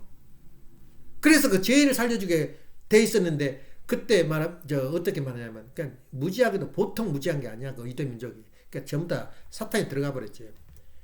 그 살인자를 대놓고 너 살인자를 그 예수님 대신에 죽일까? 예수님 대신에 살인자를 죽일까? 살인자 대신에 예수님을 죽일까? 이렇게 물어봐요. 예수님을 죽이라는 거야. 누가? 유대 민족이. 사내들인 국회의원들이. 똑같이 지금 성령 같이 가고 있어요. 탄감복귀 법칙에 의해서. 그래가지고 그럼 너희들 책임지겠냐? 뭐라 그래서 유대민족이 뭐라고 또 말할게? 내가 책임지겠다 그래. 유대민족이. 손을 씻고 너희들이 가라. 그래고 그 사람 떠나서 빌라도가 재판한 게 아니요. 그래 잡아서 죽이는데 그 뒤에 유대민족이 어떻게 돼? 자기들 책임졌잖아. 어떻게 됐어 유대민족 27년 동안. 이거 예수님의 사연이란 말이야. 그래야 기회를 줘가지고 40일 동안 부활하니까 이제 해결해가지고 그 베드로가 3번 배반했다잖아. 한 번은 너 그 사람 같이 다니던데 그러니까 나 아니야.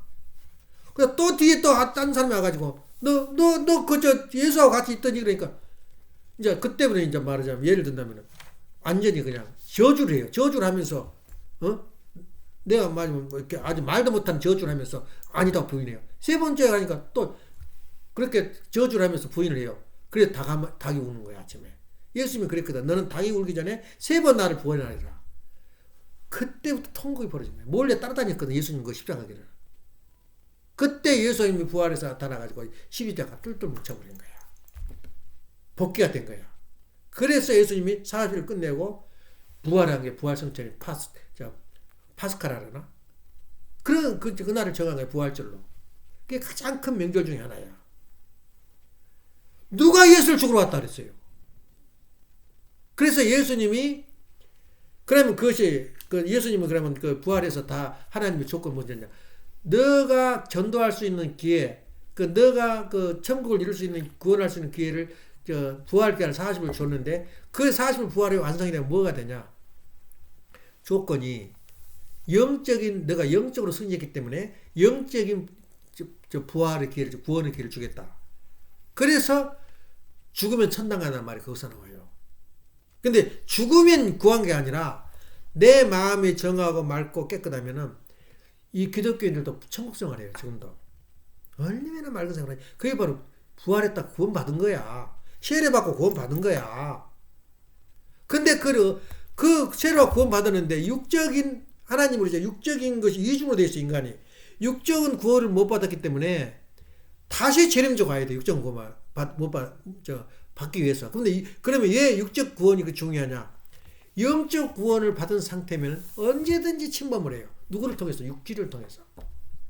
왜냐? 우리 인간은 육신을 가지고 살게 돼 있거든. 그러니까 기독교를 믿는 사람도 신앙을 독실한 신앙도 어느 날 갑자기 변해버려요. 언제 내 육신을 통해서 침범할지 몰라. 저기가 사탄이. 그래서 제일음주가 다시 말한 건 육신을 구원하기 위해서 내가 다시 와야 된다. 그래서 그게 바로 구원의 한계성이야. 영적 구원은 다, 그러니까 예수님은 다 이뤘어요. 뭐 핏줄을 맑게 하니 뭐하니 그거 없어요 이제. 예수님이 다 했는데 와서 참 가정만 이루면 모델 가정만 이루면 끝이야 그것이. 그 예수님의 목적이야. 새로운 말씀 내가 다 하지 못한 그 말씀과 그리고 이 말씀과 그리고 참 가정을 이루면 제일음주의 사명이 끝나는 거야. 그러면은 우리 참 가정이라는 건 뭐냐? 우리 참 가정 내가 토픽이 뭐라 그랬어 오늘 토픽이 참 가정이란 말이야. 지금 우리 가정이 가정을 몰라요. 내를. 우리 상상 좀 해보자고. 우리 인류사에서 민족 그 공산주의 마지막 최고 운동이 뭔지 알아? 한국도 마찬가지야. 우리 민족끼리 누가 쓴 말이야 그것이? 김일성이가 쓴 말이야. 반드시 민족이라는 말을 들먹거려요. 히틀러가 누구요? 독일 민족끼리. 공산주의 스탈린 뭐야? 슬라브 민족끼리. 민족이란 말을 꺼내요 다. 근데 그게 나쁜 말 아니잖아. 민족주의가 문제가 있는 거야. 그래서 아직까지도 온 인류가 민족을 벗어난 사람이 없어. 민족을 벗어나지 못하니까 일본과 한국 영원한 원수야. 영원한 원수. 이걸 누가 어떻게 해결하겠어? 민족을 벗어난 인간이 사상, 체계와 이념이 있냐 그 말이야. 근데 우리 축복가정 우리 동교 식구들은 뭐가 민족이야? 아버님 자서전 책 제목이 뭐라고? 평화를 사랑하는 세계인. 우리는 나도 모르게 세계인이 됐어요. 일본도 사랑하고 미국도 사랑하고 독일도 사랑하고. 우리 교회 조직이 어떻게 됐어? 7 가정이 있으면 7 나라가 모여 살아. 일본 사람, 독일 사람, 대만 사람. 민족을 초월해서 안 했어. 나라를 넘어섰어 안 넘어섰어? 우리 통일교 식구들 그런 사람들이야. 근데 그냥 사람 좋아, 독일 사람 좋아, 일본 사람 좋아, 그건 가능하지. 이념이 없으면 사라져버려요. 사상이 없으면 사라진다. 우리 원리가 뭐야? 민족을 초월해 세계의 한 가족, 세계인이 이미 돼 있어 우리가. 아버님이 그렇게 세계인이 됐단 말이야. 독일 사람, 소련 사람, 아프리카 사람 누구도 사랑할 수 있는 가능성이 있단 말이야. 우리는. 우리 교회 자체가 그렇잖아. 지금 현재도 마찬가지로 백인은 백인께 살아요. 지금도 아무리 차별 없었다, 법적으로는 차별 없었지만은 그 내면 속에 들어가면 얼마나 흑백 차이가 난지 몰라. 그래 안 그래? 얘 백인일게 살아? 그건 못 막아요. 막을 수가 없어. 흑인은 백인 싫어하고 백인 흑인 싫어해요. 왜냐? 사상적인 이념이 없어요. 그런데 우리는 사랑한 기회를 줬건 안 줬건 간에 우리는 이미 민족을 넘어선 사람들, 흑백을 넘어서 종교를 초월한 사람이야. 우리 종교 다른 종교 요구하는 거 봤어? 우리는 종교를 초월하고 세계가 한 가족으로 보는 관을 가진 사람들이 우리 참가정밖에 없더라 그래요. 이 지구상에. 우리가 어떤 존재야? 세계인이야. 우리 세계인. 사상을 극복하고 종교를 극복하고 풍습을 극복하고 문화를 극복하고 인종을 극복한 존재들이 이 지구상에 있었더냐 그 말이에요. 나도 몰라. 나도 지금 그렇게 되겠는지 모르니까 알고 보니까 우리 마음속에 그렇게 우리 민족끼리 그 말이 없더라 그 말이야. 물론 자기 고향 사랑하고 민족 사랑은 누가 거기가 뿌리가 돼서 세계가 온 거야. 그러니까 아버님 말씀이 있어요. 과학자들을 열 때 오늘 아침에 과학자 여러분 여태껏 이제 텍사스에서도 열고 LA에서도 열고 여기서도 필라델피아도 열었다고 과학자대회를. 근데 거기 19차에 한국에 왔을 때 열 때 내 조국 아버님 그 말이에요. 내 조국 여러분이 와주셔서 감사합니다. 내 조국에 와주셔서 감사합니다. 조금 변함이 없지만 우리가 그걸 초월해야 돼요. 극복을 해야 된다고. 조리에 우리 조국 누구를 위해서 있느냐?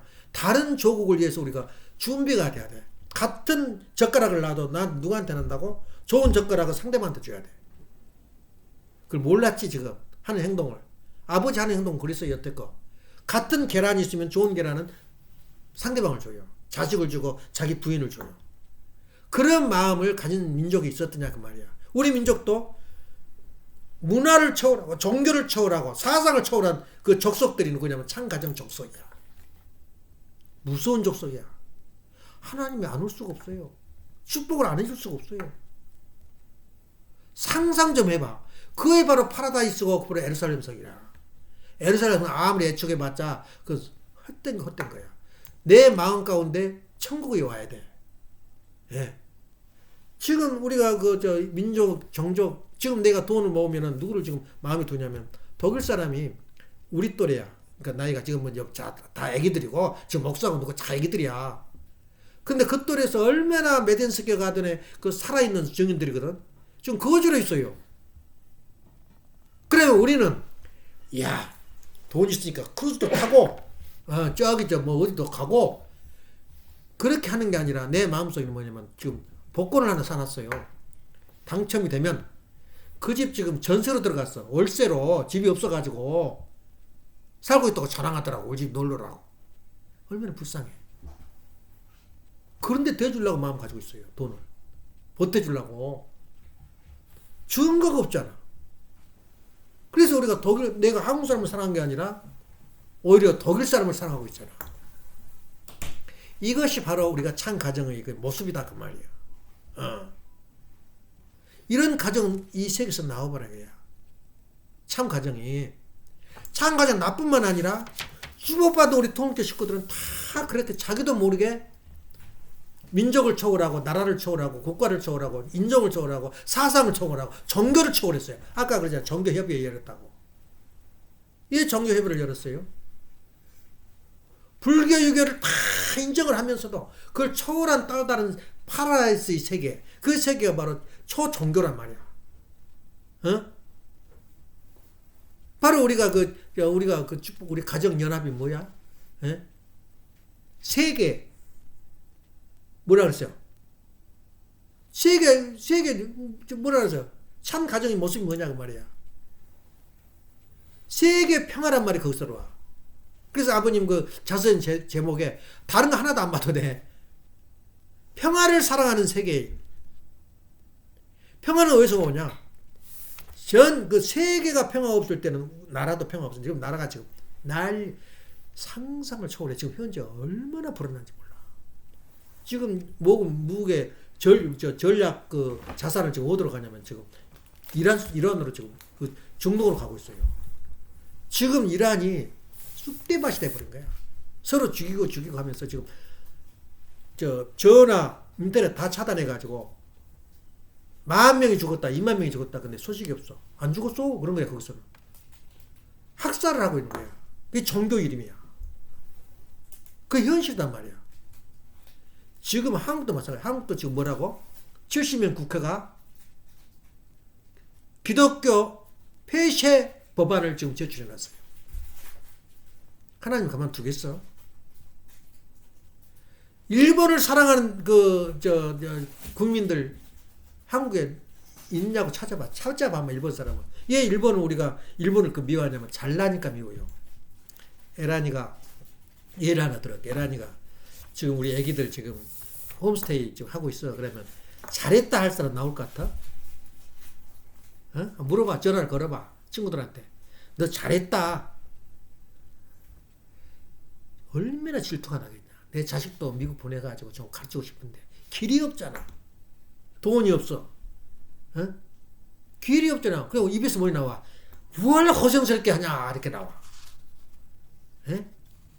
고생스럽게 뭘 하냐 해가지고 누구 실패하고 쫓겨왔다더라. 이것이 뭐야? 뭘 의미하냐 그 말이야. 이것이 바로 우리가 이해하는 삶. 상대방을 칭찬해주고 내가 못했지만 대신에 내가 대신으로 기뻐해주고 이런 모습이 아직 덜 됐더라 그래 우리도. 그래 다시 말해 일본을 사랑하고 일본을 칭찬해줄 사람 대한민국엔 이익이 되니까 일본하고 손잡지. 왜 그러냐면 열등의식에 사로잡혀 있어 한국 사람이. 일본 놈들 아무것도 아니요. 일본을 몰라서 그래. 그 나왔더라고. 일본이 어느 정도냐면은 한국은 지금 기업체가 100년 이상 된 기업체 한번 찾아봐. 100년 된 기업체가 있는가? 살아남지를 못해요. 첫째 돈 좀 벌고 그러면 방탕해버려요.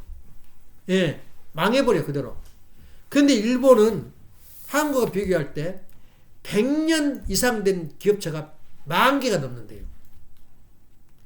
우리가 존경 안 할 수가 없어. 일본을 의지하지 않고는 우리가 살 수가 없어요. 그래서 일본하고 한국하고 그 무역 교류를 하는데 우리가 흑자를 본 일이 없어.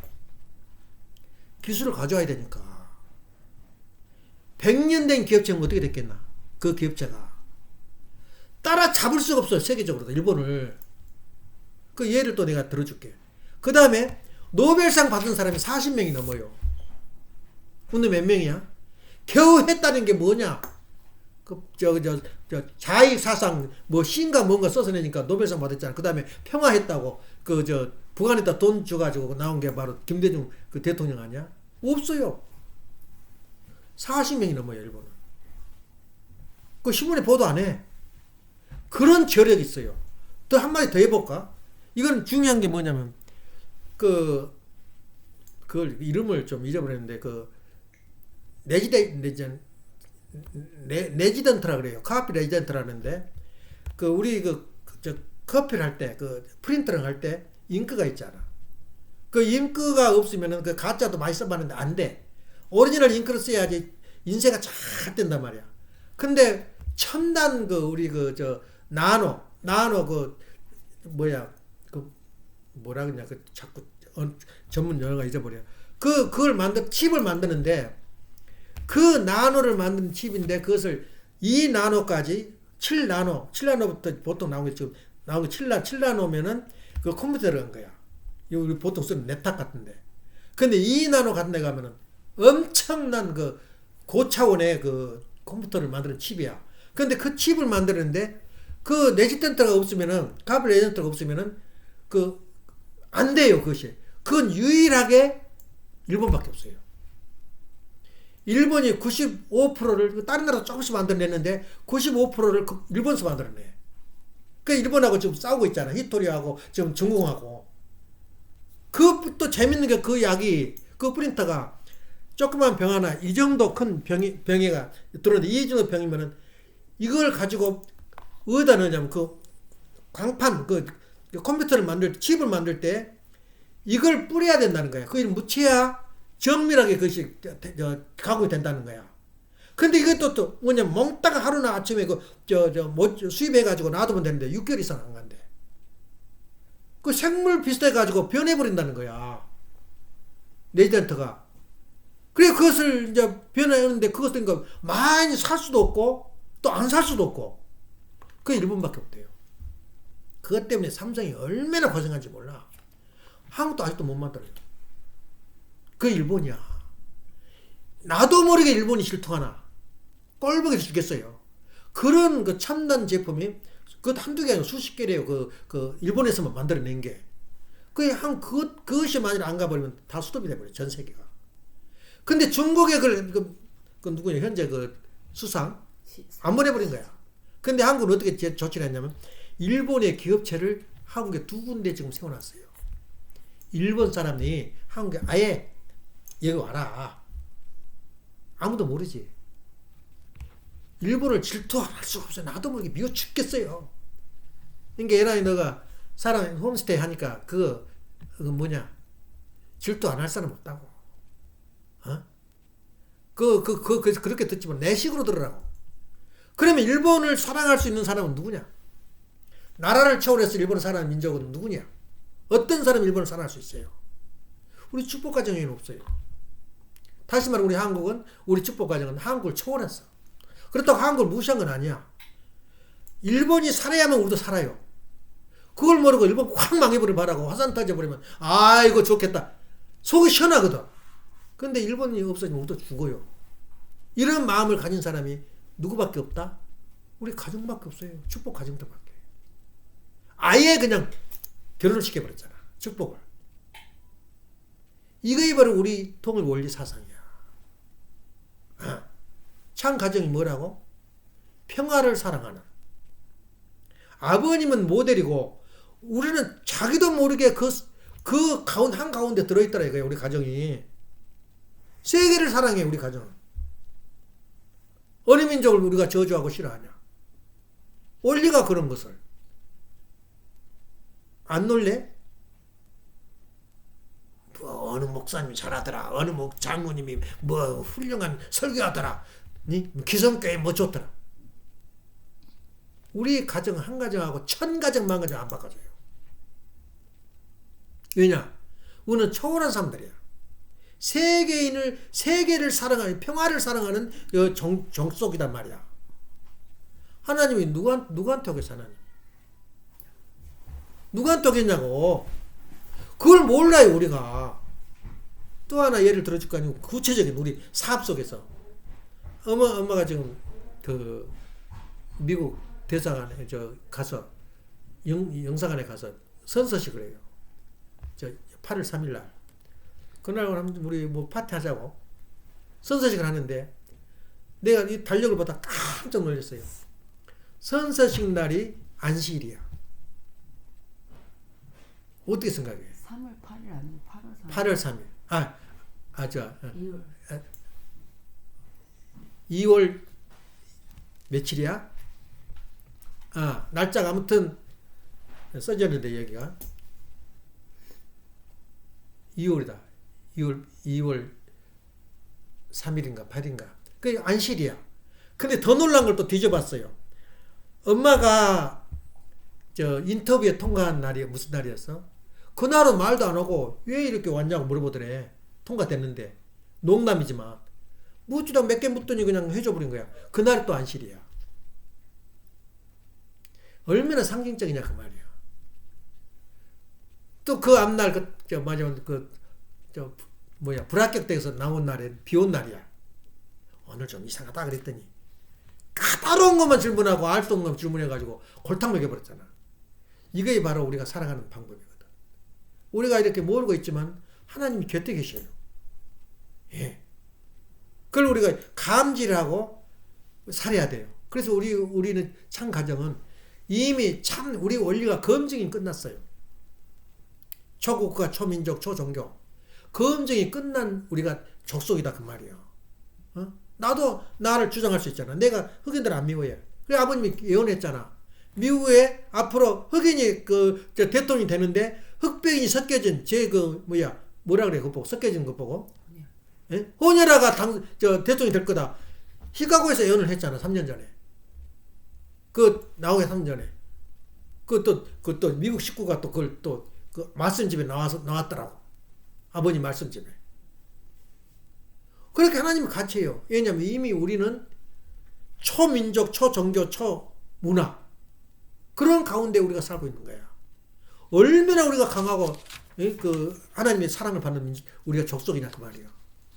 그래서 오늘 아침에 평상시에 알고 있는 참 가정하고 오늘 우리가 알고 있는 지금 들은 가정하고 차이가 있어 없어? 둘째, 성경상에 풀지 못하는 이중으로 계시되어 있는 그 말씀을 아무도 못 풀었어요. 그럼 우리가 창조 원리에 뭐라 그래? 7가지 중에서 책임 분담의 법칙을 거기다 도입하니까 다 풀려버린 거야. 다 풀려. 우리가 축복받고 하면서 어려움을 당한가?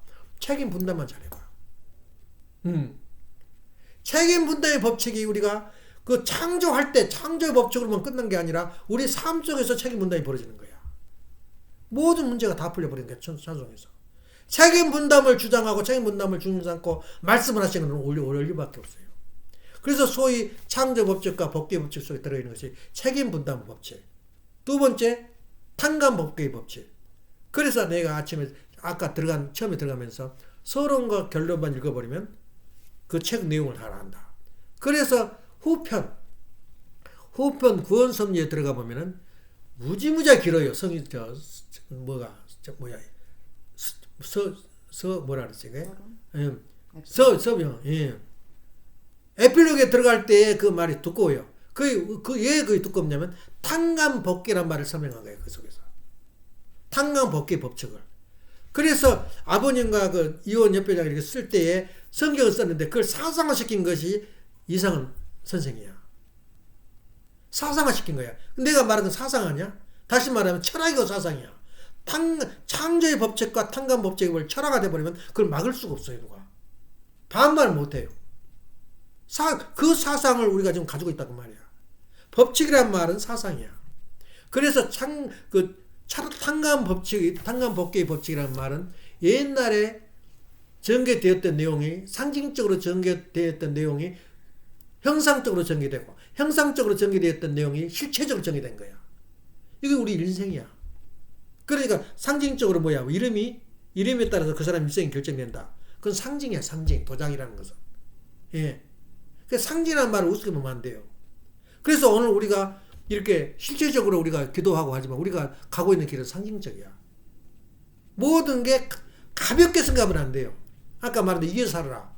그냥 막 돈 벌어가 남을 위해 사는 게 중요한 것이 아니고 나 지금 하나 작은 하나를 내가 어떻게 희생을 할 것인가. 이것이 중요하지. 그게 상징적이야. 그것이. 상징을 초월한 형상은 없어요. 형상을 초월한 실체는 없다고. 실체를 이루기 위해서는 우리가 상징적인 것을 우리가 터득을 해야 돼요. 몸속에서 본능적으로.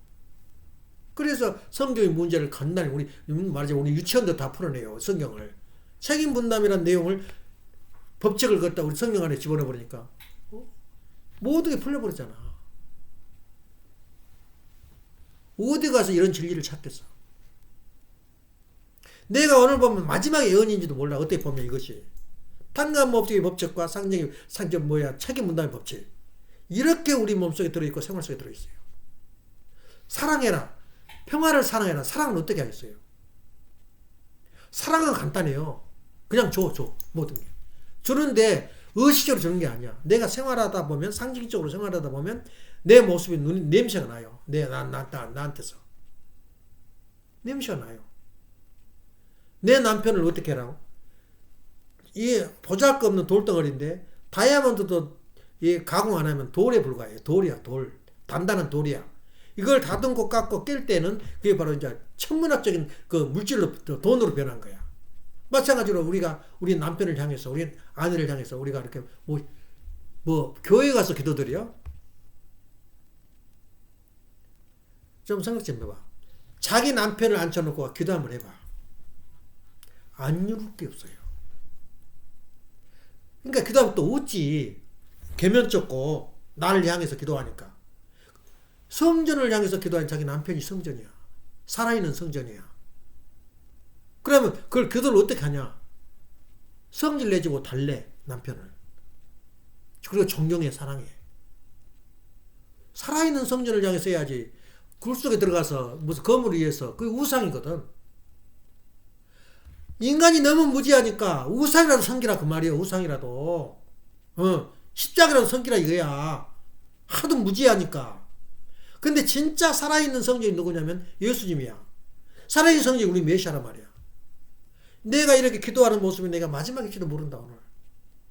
내가 내일 죽으면 오늘 마지막이야. 그런 마음으로 남편을 향해서 기도를 하라 이거야. 그 기도를 어떻게 하냐? 무릎 꿇고 빌고 그렇게 하란 말 아니요. 긍정적으로 대하면서 우리 남편이 이렇게 해줬으면 좋겠다. 그런 남편을 바라보고 눈을 바라볼 때 그 자체가 기도야. 그래서 기도가 필요 없다는 말은 내 마음속으로 하는 거야. 마음속으로. 그리고 내가 잘못했으면 진짜 요새 그 유행이더만 그 재밌더라고. 그 여자한테 나 결혼해 주십시오 할 때 무릎을 꿇을 때 가락지를 주면서 그게 상징적이야. 이 꼭 결혼할 때만 그래. 자기 고백할 때는 무릎을 꿇고 그걸 또 한번 해보고 싶어서 누구야? 그 뚱뚱이 갇힌. 이진이요. 예. 그 와서 해달라고 또 행사를 하더라고. 확실히 죽겠는데 그 남자가 또 하더라고. 그리고 또 이혼했어요. 그게 기냐 말이야. 네, 결국에는 이혼한 사람은 반드시 후회해요. 그때 내가 잘못했구나 말이야. 물어봐 이혼한 사람한테. 왜 그러냐면 자기 상대를 성전으로 안 봤어. 이거의 평화를 사랑하는 사람이야. 누구를 향해서 기도하라고? 이게 기도는 뭐야? 자기 모든 걸 다 해주고 도와주는 거야. 예. 그러니까 그 기도라는 것은 내가 방법을 머리 축고 뭐 하는 척 하지 마라 그 말이야. 그러잖아요. 그죠? 예수님이. 골방에서 기도하라 그랬어. 그 음식도 하면 먹은 척하고 실수라고 화장을 하라 그랬어. 표시를 내지 말라 그랬어요. 그래서 우리 상대방을 위해서 우리가 살아있는 성령을 기도한다면 표시를 내지 마. 표시를. 내 마음속으로 기도하라 이거야. 하도 말을 안 들으면 이제 무릎 꿇고 해야지. 청혼한 것처럼 내가 진짜 잘못했어. 그러면 평생 못 잊어요. 그 남편도. 그런 마음으로 성전으로 모셔야 돼요. 진짜 살아있는 성전이야. 그 외에는 다 우상이야. 십자가도 우상이고 다 우상이라고 그 여호와 증인이 말한 그 말이 맞다니까. 진실로 내 성전은 누구냐면 내 상대자야. 그러니까 주체와 대상이 이성 성상이 거기서 나와. 끝없는 그 마지막 사색이 나온 거야. 우리 원리를 통하면. 왜 이선성상이야? 주체 없는 대상은 없고 대상 없는 주체는 없다. 그 말하게 되면 상대 기준이 형성돼. 하나님도 우리 인간을 놓은 하나님은 존재하지 않아요. 그래서 항상 하나님이 여기서 동고동락하고 지금 나와 같이 하나님 같이 나 자고 있다는 말 생각할 때 상징적으로 내 남편이네 하나님이다. 하나님 자체라도 좋지만은 상징적인 것도. 하나님 모신다는 마음으로 내 남편을 모셔봐. 그게 살아있는 성전이란 말이야.